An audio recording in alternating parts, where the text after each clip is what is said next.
there's no like hard and fast rule, I believe. I think for me personally, like I'm a serial entrepreneur, so I had a bunch of other businesses, but I think for me, the ones that have been more successful for me personally, which are the ones that I'm pursuing at the moment, were ones that were solving my own problem. So, right. So there'll be a lot of ideas. Again, there's no bad idea necessarily, but I think the best ideas are ones where it solves your own problem, because that's, you understand you are the market yourself. You're solving it for yourself. That's what happened with me when I started our first e-commerce store, 3-4 years ago, selling Muslim showers online. That was only just because I wanted one for myself and there was none available. So I said, hey, it's probably pretty easy to selling these online just because the way that the industry is going. Started doing that. That worked out pretty well. I think we sold out our full batch before our inventory even arrived. I was selling them out of my garage. So that was one thing there. But these are physical products, right? This wasn't a software business. This was selling a physical product direct to consumer. But from there, just being an online store owner, being a small business selling physical products online, I saw a big gap in services or tools that I needed to help me run my business better, things that I need for my own workflow, things to help me with marketing, things to help me with kind of all these different services. What I really needed as a small business was kind of like a robo-advisor, like a kind of an automated or AI kind of a tool, which helped me run my business better and gave me alerts when something important happened for my store. So for example, when somebody abandoned their checkout, if somebody just made a repeat purchase, if somebody just spent a large amount of money in my store, if somebody just recently gotten their delivery, some stuff like that. I wanted to just automate that and just have somebody send me an SMS, a bot send me an SMS to say, hey, these events just happened. I wanted to build that for myself. I built it for myself, and it was really helped me recover more sales, more lost sales, helped me increase my retention rates. So then I thought, okay, why don't I just turn this into an app for any other store. Built the app into a Shopify, kind of a plugin, which is Shopify is a leading e-commerce platform, actually a Canadian success story as well. Did that, launched it on the App Store, just kind of really forgot about it at the time. I was still a consultant at Deloitte. But fast forward about a year after we launched that app in the App Store, we had 9,000 stores using it. And that's when I said, okay, you know what, let's quit the job. But again, both of these stories came from me solving my own problem, which just happened to also affect a lot of other people. I think for me, it was kind of like Ahmed, but solving community problems, which were also my problems because I was part of the community, right? And my work primarily is in Pakistan, and I'm not a tech startup. I actually help tech startups who are working in the impact space. So our work, essentially I started off being a lawyer thinking, hey, I could change the world and change the system because, hey, good laws means good stuff on the ground, and geez, was I wrong? What I found well, not soon enough, actually. I did 2 degrees, went to law school twice, and realized, oh, wow, this is not shifting any systems. This is not even, moving the needle by a centimeter.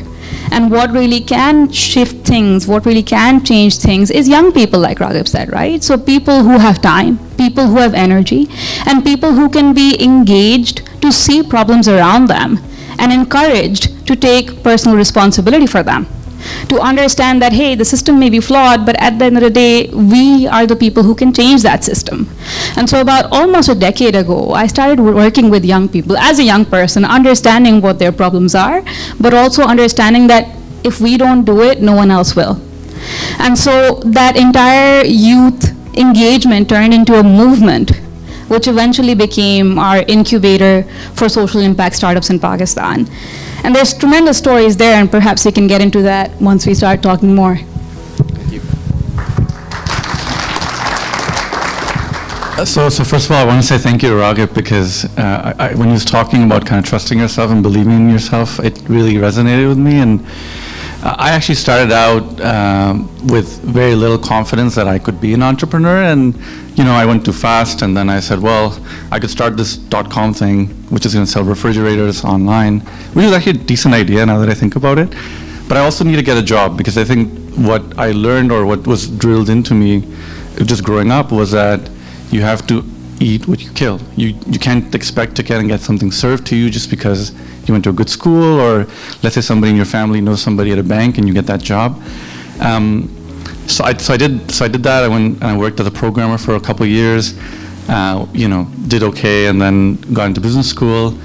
during the business school break, or during business school, I actually wrote a business plan for a product that I developed between the time that my job post-business school was starting and had a summer off. So I built this thing, it was working, people were using it, but I still didn't have confidence to say, you know what, this is a business that can make a lot of money, and on the other side, I've got a job that pays me like $300,000, it's tax-free, I'm 29 years old, I make more money than I know what to do with. So you know what, I try to sell my startup to my friends. I was like, hey, here's a free startup, business plan, prototype, it's got already a couple hundred users on it, they're paying money, so it's solving a problem. And surprisingly, no one took it. Like, they were like, we don't know, like, we kind of like our job or whatever it may be. But they did introduce me to this guy who bought it from me for $20,000. And I was super excited about that. I was like, wow, this is amazing. I worked for 2 months in the summer. I didn't even work on it properly. I just made a really terrible prototype. And I got $20,000 for it. This is awesome. But I still didn't have the confidence to say, you know what, I can go and build a business and it can be a big deal. So I went into management consulting. I did that for about 4 years. It was very rewarding. I learned a lot of stuff, but I was still sort of in that job mindset. And over time, I was, like, so to the other point about having a team, I kept meeting people and I kept saying, I don't want to start with business with these people. They have obvious problems. Like, either they don't want to do any work and they just want to manage people, or they have terrible ethics, or they have something obviously wrong with them where, like, a co-founder is almost like getting married to somebody, so you want to make sure they have all the right qualities that complement your weaknesses as well to build a phenomenal business. So I kept meeting people that just didn't fit, and maybe it was my network, or maybe it was who I was hanging out with. Dubai is not a great place to find co-founders anyway. But eventually I was like, oh my God, I'm gonna, like, we had our child, and I said, oh my God, I'm gonna go old, and I'm not gonna start a real company because I just can't find the right people. At that point, I started a company with people I barely knew. I mean, we had some traction, it was a good idea, they were smart, they had decent resumes. And that became my startup, which was Kiwi. We did that over 5 years, we pivoted numerous times. It was a phenomenal journey. And the other thing I want to say to that is, I read every possible book. I mean, I learned by reading, so I read every possible book on entrepreneurship or product development or building software teams. All of them added very little value when I started doing it for myself. So what I tell every sort of young aspiring entrepreneur to do is I say, just start doing something and you realize how hard and how rewarding it really is. About 5 years in, we realized that we were at a good spot, we were working with some big names, there was some revenue, but for us to scale up to the next level, we needed to attract a different level of talent, which we wouldn't be able to raise the money, even if we could, to be able to attract that talent. And that's when we, Sentience was a customer of ours, so we had a conversation with them where we, by acquisition, scaled up. So it was an interesting move, and I'm still there. I enjoy my work there. I run product for them.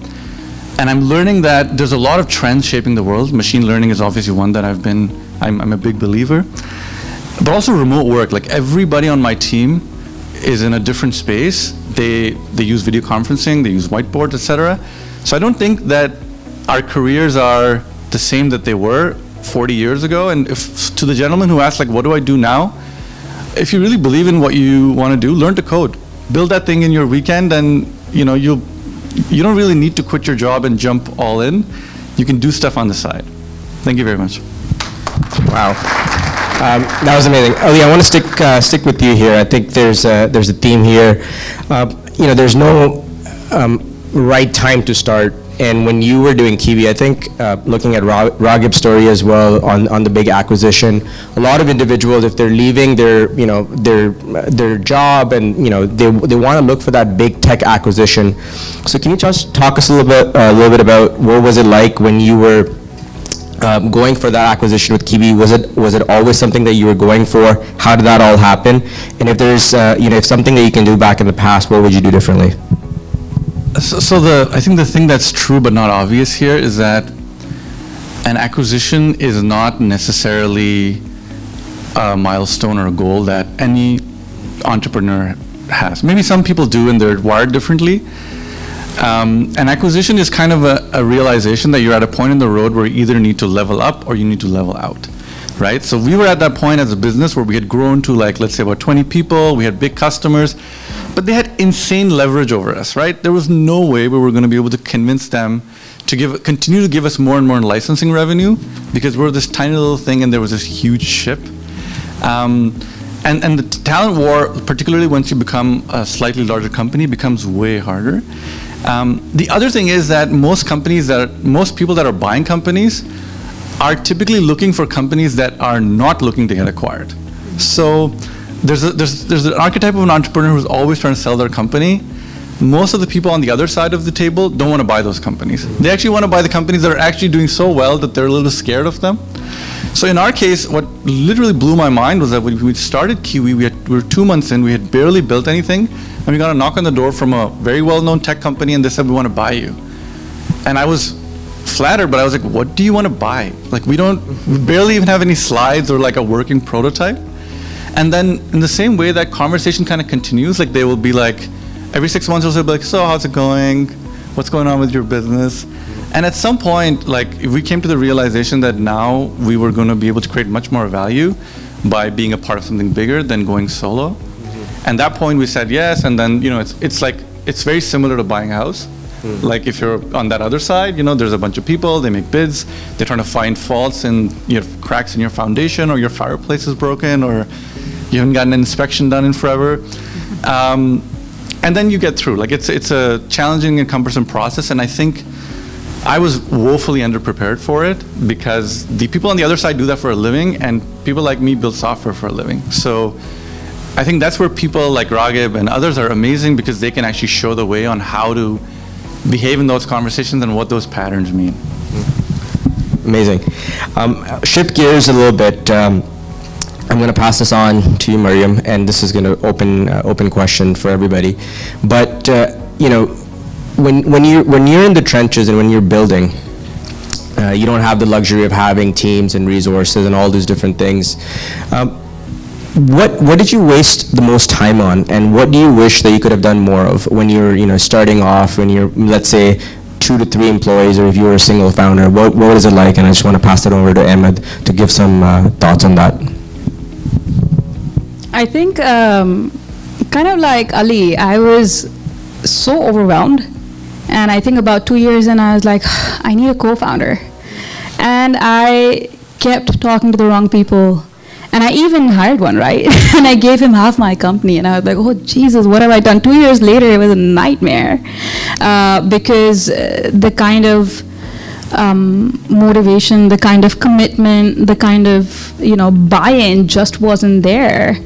And sure, it helped. It helped to have someone who you could, knock your ideas off of, someone who could go pitch to someone in a half-decent way and raise money for you, and all that's great, but you can get a COO for that. You don't need a co-founder. I think the same thing kind of applied when we started the co-working space, which is now like a series of co-working spaces across Lahore, that we were looking for capital, we were having trouble trying to find it, and we kept thinking we need investors. And eventually we just put our own money in and put up the first site, put up the first floor in the first site. And like a month later, 2 more investors came and said, hey, here's money. Build 3 more of these. And so very often we feel like we need to look outside and bring people in to, share our burden or support us. And very often we are willing to part with equity at a very early stage, especially when you're younger and you think, hey, yeah, take some of my company. But then you realize, actually, that's not such a great idea. Try bootstrapping, try putting your own money, try doing your things or doing your work with people that you don't necessarily have to give a big chunk or even a small chunk of your company to or of your time to. Try and make the most of what you have in front of you, and once you start showing some traction and some results, people just come after you themselves. And so don't rush. Don't rush if you're scared. Take it easy, step back, figure out where the gaps are and reassess, and then go back in. Yeah, it's a really good question. My first startup was when I was in university, making ticketing software. Again, a problem that I didn't face myself. I just thought that that was going to be something that we could do. Didn't really know what we were doing. But I mean, to answer the question, I think the passion that an entrepreneur has and that you have an entrepreneur as an entrepreneur is important, but it's also really important to understand that it's a double-edged sword. So you have the passion, but that also means that you'll be stubborn and that maybe you're going to want to take your product to what you think the product should be, right? Everybody has their own vision for what they want their product to be or what their business model to look like. And so we spent a lot of time trying to do that, and that's the mistake that I made on my first business that I had to eventually fold, because we ended up building a product that I wanted to build, not necessarily the product that our customers needed. So that was a very hard and expensive lesson that I learned earlier on in my 20s, but that was like the biggest mistake. And even now, it's just something that I have to constantly grapple with, because I am that type of a person, kind of ADD, where, okay, that sounds like a really cool idea, let's do it. So you have to constantly step back and say, no, actually, we need to just do what the customer wants. And that's how it's changed for us. Any product that we build, we don't build any product unless it's just becoming a recurring request from our existing merchants.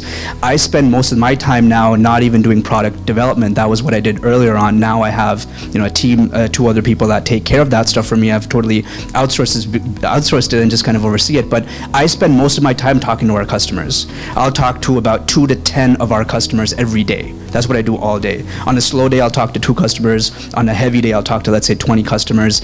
But I'm just literally just talking to customers all day. That's what my job has become, and that helps me keep the product focused on what it should be rather than what I think it should be.